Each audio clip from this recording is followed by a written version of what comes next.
Olá pessoal, tudo bem? Sejam todos bem-vindos ao meu canal. Eu sou o Valmir Nascimento, comentarista e autor de alguns livros pela CPAD. Entre os livros publicados pela CPAD, tenho esse daqui que é Entre a Fé e a Política, uma reflexão sobre fé cristã e a política. E hoje, dando prosseguimento nos nossos comentários de lições bíblicas, estamos chegando na 12ª lição do nosso trimestre, que tem por título O Diácono. O que significa esse ofício ministerial que nós vamos estudar na lição de hoje. Mas eu já peço para você que ainda não é inscrito no canal, você que tem participado, assistido aqui as minhas aulas, os meus vídeos, mas ainda não se inscreveu, eu peço para você, inscreva-se aqui no meu canal, faça parte dessa comunidade. E também você pode se inscrever ou me seguir nas minhas redes sociais, tudo bem? Então vamos lá, pessoal, para a nossa 12ª lição, lição de número 12, que tem por título O Diácono. O texto áureo da lição de hoje diz assim: porque os que servirem bem como diáconos adquirirão para si uma boa posição e muita confiança na fé que há em Cristo Jesus. 1 Timóteo capítulo 3, versículo 13. A verdade prática da lição de hoje diz: embora o diaconato seja um ministério específico, a diaconia é uma missão de todo o crente. Então, nós vamos estudar sobre essa função, sobre esse ofício ministerial no Novo Testamento, que é o diaconato. E nós vamos aqui falar sobre a essencialidade dessa função ou desse ofício bíblico. Embora seja considerado uma função de menor potencial dentre as grandes funções e ofícios do Novo Testamento, nós vamos perceber na lição de hoje que o serviço do diácono é a base do ministério cristão. Não há falar em ministério cristão, em serviço cristão, em vida cristã, se nós não falarmos em diaconia. Isso já nos mostra, portanto, que o diaconato não é um ofício de menor validade, muito pelo contrário, a essência, é a base do ministério cristão. Por isso, nós não podemos desprezar de forma alguma o ministério e muito menos aqueles que estão investidos, aqueles que receberam a chamada para atuarem como diáconos na igreja do Senhor. Na lição de hoje, muito bem dividida, como de costume, nós vamos estudar o primeiro tópico falando sobre Jesus como exemplo de diaconia. O comentarista tem seguido esse percurso. Jesus é o nosso modelo por excelência de ministério cristão. Já falamos dos outros ministérios, sempre trazendo Jesus como o paradigma, como o modelo ideal. O segundo, vamos falar sobre a instituição dos diáconos, e o terceiro, o perfil e função do diácono, ok? Então, vamos lá. Primeiro item falando já sobre a diaconia de Jesus. Primeiro, vamos aqui trazer uma concepção, uma definição básica do que seja diaconia. Diaconia, do grego, que tem essa mesma acepção, diaconia, significa serviço ou ministério. Serviço ou ministério. Se diaconia significa prestar um serviço, realizar uma atividade, realizar um ministério, nós vamos perceber que Jesus, ele é realmente o nosso modelo por excelência de diaconia, já que ele foi o maior exemplo de humildade, de abnegação e de serviço ao próximo. Aliás, nós lembramos que Paulo estabelece as bases desse modelo de Jesus em Filipenses capítulo 2, dos versículos 6 a 7, quando Paulo lembra que Jesus, em ato de humildade, humilhou-se a si mesmo, tomando a forma de servo, fazendo-se semelhante aos homens. Então, o próprio ato de encarnação de Jesus, o Filho de Deus, como homem, ele se encarnando, assumindo a posição de humano, por si só demonstra o ato de humildade de Jesus, colocando para servir a humanidade. E nós vamos perceber isso ao longo de todo o ministério de Jesus. Isso está patente no seu ato crucial de nascimento, em uma manjedoura, em um ato extremamente representativo dessa abnegação do Senhor Jesus. Mas não somente isso, nós vamos olhar para o Novo Testamento, para os Evangelhos, e vamos perceber como Jesus teve uma vida marcada pela entrega e serviço à humanidade, de maneira indistinta. O que isso significa? Ele servia as pessoas independentemente da posição que aquelas pessoas ocupavam, independentemente da etnia, independentemente da religiosidade, independentemente daquilo que aquelas pessoas pudessem oferecer para Jesus. Aliás, Jesus não esperava nada em troca, até porque a diaconia de Jesus sempre foi realizada na graça e, sobretudo, na misericórdia dele para com as pessoas. Então, quando Jesus realiza suas curas, quando Jesus profere os seus ensinamentos, quando ele dá um conselho para uma pessoa ali no Novo Testamento, nós estamos percebendo a forma como Jesus realizava a sua diaconia, ou seja, ele se colocava como alguém para servir ao próximo. O maior exemplo de diaconia por parte do Senhor Jesus no Novo Testamento é, obviamente, a passagem que está em João, no capítulo 13, do versículo 1 ao versículo 30, que relata um momento dentro da última ceia, daquele último encontro que Jesus tem com os seus discípulos dentro do cenáculo. E dentro do cenáculo acontecem muitas coisas, acontece a última ceia propriamente dita, acontece também momentos em que Jesus profere os seus grandes ensinamentos ali, sobretudo sobre a vinda do Espírito Santo, o Consolador, sobre os últimos dias.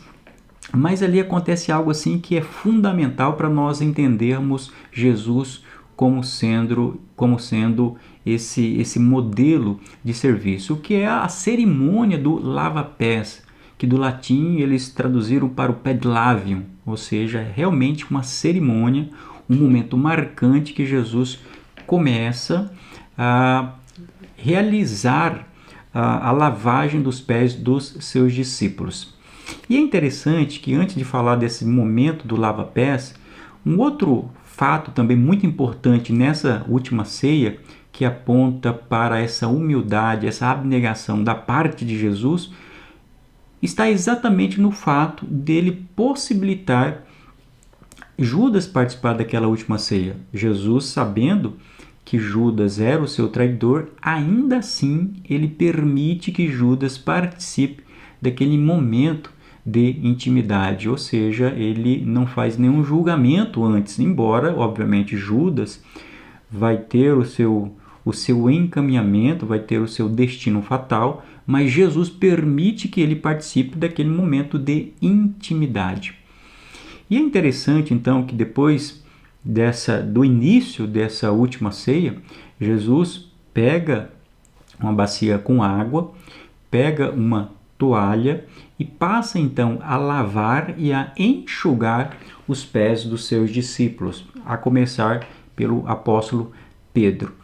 Qual que é o fator distintivo aqui? Naquela época, esse ato de lavar os pés de uma pessoa era muito comum, exatamente porque no momento, numa época em que não existia ali pavimentação, asfalto, então na Palestina aquelas ruas empoeiradas, então aqueles peregrinos, os viajantes, quando chegava em uma determinada localidade, em uma casa, chegavam então com seus pés cobertos de poeira e todos sujos. Então era muito comum, era praticamente automático que esse visitante ele tivesse seus pés lavados como um sinal de hospitalidade pelo dono daquela residência.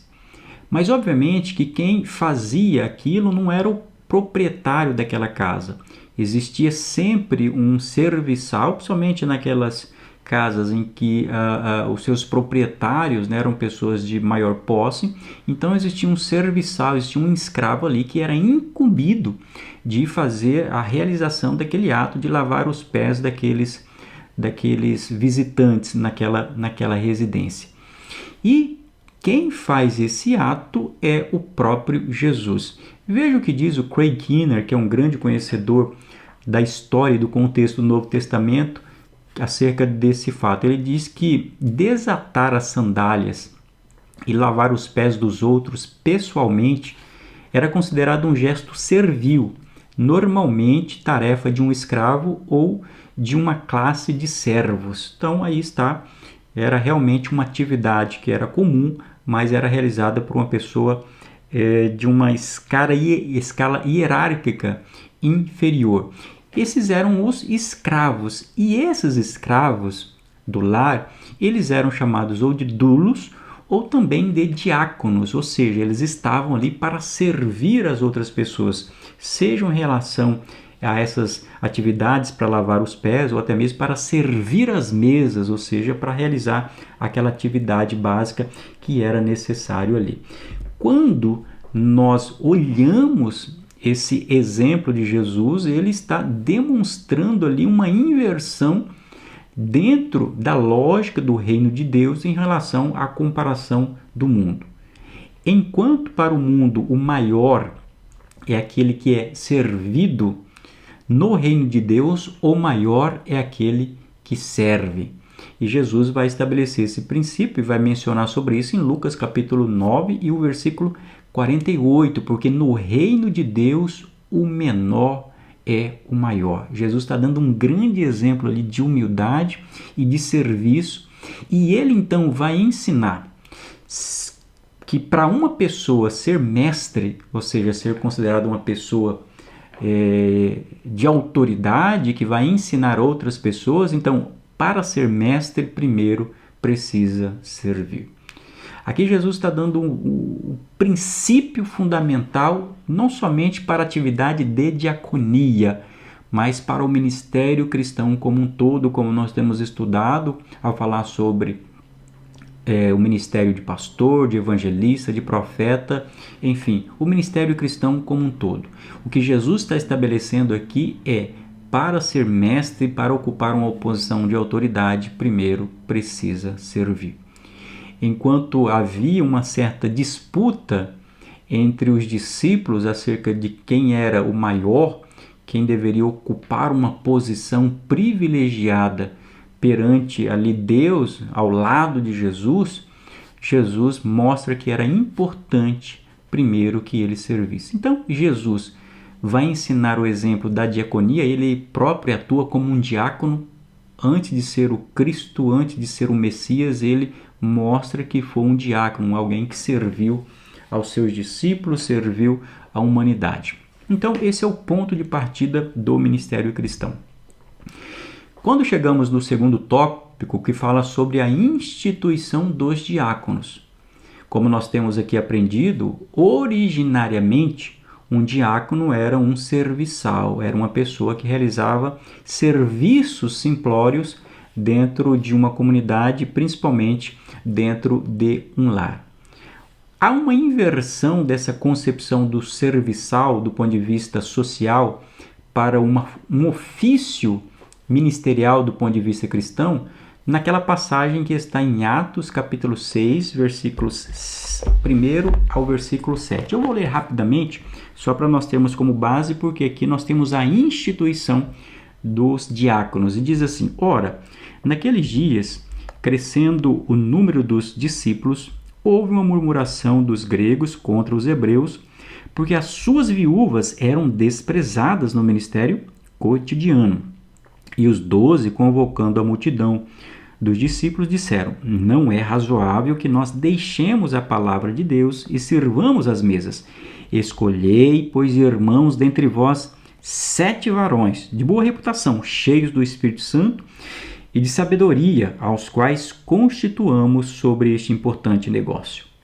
Mas nós perseveraremos na oração e no ministério da palavra. Então, o que aconteceu naquela ocasião? A igreja estava crescendo, a igreja estava se expandindo. Eu já falei sobre esse episódio em lições anteriores, mas vou reiterar agora nessa lição que fala sobre o diaconato.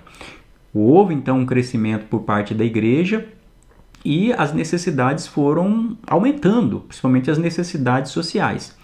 E os cristãos de origem grega começaram a reclamar dos apóstolos dizendo que as suas viúvas, ou seja, as viúvas cristãs gregas estavam sendo desprezadas, isto é, elas não estavam sendo atendidas nas suas necessidades sociais. Então, eles queriam uma posição por parte dos apóstolos. Vejam a decisão sensata por parte dos apóstolos do Senhor naquela ocasião. Eles disseram, olha, não é razoável que nós sirvamos as mesas e desprezemos o ministério cristão, o ministério da palavra. Então, o que os apóstolos fazem ali? Eles deliberam por separar 7 homens para este importante negócio. É o texto que nós lemos aqui. Perceba que o fato dos apóstolos não quererem realizar aquela atividade de servir a mesa, de atender às necessidades das viúvas gregas, não é porque eles achavam esse trabalho irrelevante. Não, era uma questão de prioridade de vocação. Os apóstolos sabiam que o ministério deles, a chamada deles era para liderar a igreja e se ocupar com o ministério da oração e da palavra. Com isso, eles estão valorizando os aspectos essenciais da vida cristã, que consiste basicamente na oração e na ministração da palavra. E ao mesmo tempo, eles percebem a necessidade de fazer uma distribuição das atividades. E daí ele diz, olha, esse importante negócio deverá ser realizado por pessoas separadas, definidas, que tenham uma chamada para esse fim. Então eles separam 7 homens, mas eles não escolhem qualquer pessoa que estivesse ali. Eles vão escolher 7 homens com um perfil bem específico. Esses homens deveriam o quê? Eles deveriam ter alguns requisitos. A Bíblia diz que esses homens, esses 7 varões que são escolhidos, eles precisavam ter, diz-nos o texto que lemos aqui, eles deveriam ter boa reputação. Isto é, dentro da comunidade cristã, eles deveriam ter um bom testemunho e serem conhecidos pela sociedade por causa desse bom testemunho. Esta é a base do verdadeiro diácono. Ora, nós estamos falando de homens que vão servir as mesas. Esses homens, naquela ocasião, depois as atividades dos diáconos vão ser expandidas, como nós vamos perceber ao longo das cartas do Novo Testamento, mas naquele contexto, a vocação prioritária por parte desses diáconos era realizar trabalhos sociais, atender às necessidades da comunidade cristã e, nesse caso, das mulheres, das viúvas gregas. E para isso, como nós estamos falando da base do ministério cristão,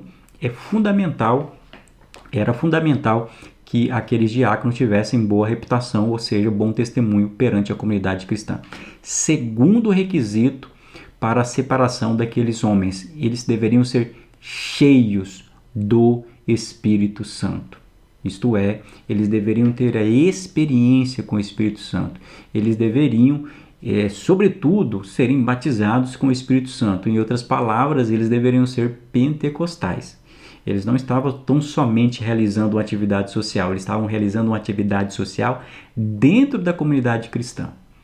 E ao falarmos da comunidade cristã, nós estamos sempre mencionando, estamos sempre destacando a importância e a necessidade de ser cheio do Espírito Santo. Então, esse é um segundo requisito que os apóstolos observam para separar aqueles 7 homens de Deus. E terceiro, eles deveriam ser cheios de sabedoria, deveriam ser sábios, ou seja, prudentes, com discernimentos, pessoas sensatas, que soubessem tomar boas decisões quando necessário.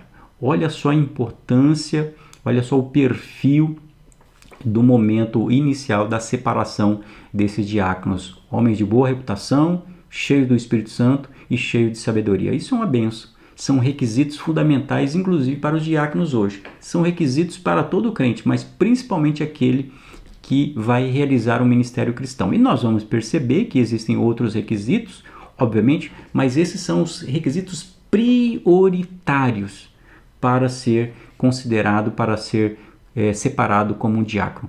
Olha só a importância desses diáconos da comunidade cristã ali primitiva. Dentre esses sete que foram separados, nós vamos perceber que estavam dois grandes nomes da igreja primitiva são eles Estevão e Filipe. Estevão foi o primeiro mártir cristão, aquele que morreu pregando o evangelho. O segundo foi Filipe, um grande evangelista que nós tivemos ali no Novo Testamento, no contexto de Atos dos Apóstolos, que prega o evangelho sobretudo em Samaria. O que nós percebemos então aqui, que esses diáconos eram grandes homens de Deus, responsáveis por não somente servir às mesas, mas por pregar o evangelho e ganhar almas para o reino de Deus. Então nós temos a partir desse momento a instituição dos diáconos, e a partir dali essa figura do diácono torna-se ainda mais importante, é claro, e a partir daí nós vemos a expansão, nós vemos o aumento das responsabilidades por parte desses homens no Novo Testamento. E assim nós chegamos no terceiro tópico, que fala sobre o perfil e a função do diácono. Nós falamos que a ideia de diaconia tem a ver com serviço, tem a ver com ministério, tem a ver com entrega. E essa palavra diácono tem a ver exatamente com um serviço que é prestado voluntariamente. Diácono, é claro, não é assalariado, ele não é contratado, uma pessoa que é vocacionada para realizar esse importante serviço cristão.